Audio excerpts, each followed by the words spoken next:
Hi అండి. Welcome to మా వంటల ఎక్స్‌ప్రెస్. సో, ఈరోజు నేను చెప్పే రెసిపీ ఏంటంటే ఉసిరికాయతో చేసుకునే రెసిపీ అనమాట. మన ఛానల్‌లో ఉసిరికాయతో చేసుకునే రైస్ ఉంది కదా! సో, అలాంటిది కాకుండా ఇది ఇంకో రకంగా అనమాట. ఇది కొబ్బరితో కలిపి చేస్తాము. సో, ఉసిరికాయ కొబ్బరితో చేసుకునే రైస్ అనమాట. చాలా ఈజీగా తక్కువ టైంలో అయిపోతుందండి. తప్పకుండా ట్రై చేయండి. ఫ్లేవర్ కూడా బావుంటుంది. అండ్ వీడియో నచ్చితే like, share and subscribe to my channel. So, ముందుగా ఓ మిక్సీ జార్ తీసుకొని 1 కప్ వరకు ఉసిరికాయ ముక్కలు, హాఫ్ కప్ వరకు కొబ్బరికాయ ముక్కలు, ఇంకా 2 పచ్చిమిర్చి వేసేసి, ఈ పేస్ట్‌కి సరిపడా సాల్ట్ వేసేసి దీన్ని మనం రుబ్బుకోవాలి. వాటర్ అనేది యాడ్ చేయకుండా నార్మల్‌గా రుబ్బేసుకోండి. సో, ఈ విధంగా రెడీ అయిపోయింది కదా! ఇప్పుడు మనం ఒక బౌల్ నిండా అన్నాన్ని రెడీగా పెట్టుకోవాలండి. రాత్రి అన్నమైనా బానే ఉంటుంది.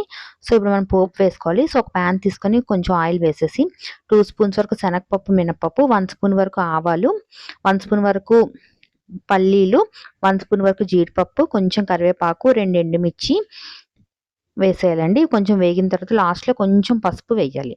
సో, ఇవన్నీ బాగా వేగిపోయిన తర్వాత వీటిని మనం తీసుకోవాలి. మీకు పసుపు వద్దనుకుంటే స్కిప్ చేసుకోవచ్చు. సో, ఇప్పుడు అన్నం రెడీగా ఉంది కదా! దాంతో ఈ పోపంతా వేసేయాలి. సో, ఇప్పుడు మళ్ళీ అదే ప్యాన్‌లోని మనం రెడీగా పెట్టుకున్నాం కదా! కొబ్బరికాయను, ఉసిరికాయ కలిపింది మనం రెడీగా పెట్టుకున్నాం కదా! సో, దాన్ని కొంచెం వేయించుకోవాలి. లైట్‌గా వేయించుకోండి. మరీ మాడిపోయినట్టు వేయించొద్దు. కొంచెం పచ్చి వాసన పోయి అది విడివిడిగా వస్తుందనమాట. అది విడివిడిగా వచ్చినంత వరకు వేయించుకోవాలి. సో, ఇప్పుడు ఆల్రెడీ మనం అన్నం రెడీగా ఉంది కదా! సో, దాంట్లోని ఈ కొబ్బరికాయది కూడా వేసేసి, ఇప్పుడు అన్నాన్ని మొత్తానికి సరిపడా సాల్ట్ కూడా వేసేసి, మనం కలిపేసుకుంటే మనకి రైస్ రెడీ అయిపోతుందండి. తప్పకుండా ట్రై చేయండి. లంచ్ బాక్స్ కూడా బావుంటుందండి. అండ్ ఈ వీడియో నచ్చితే like, share and subscribe to my channel.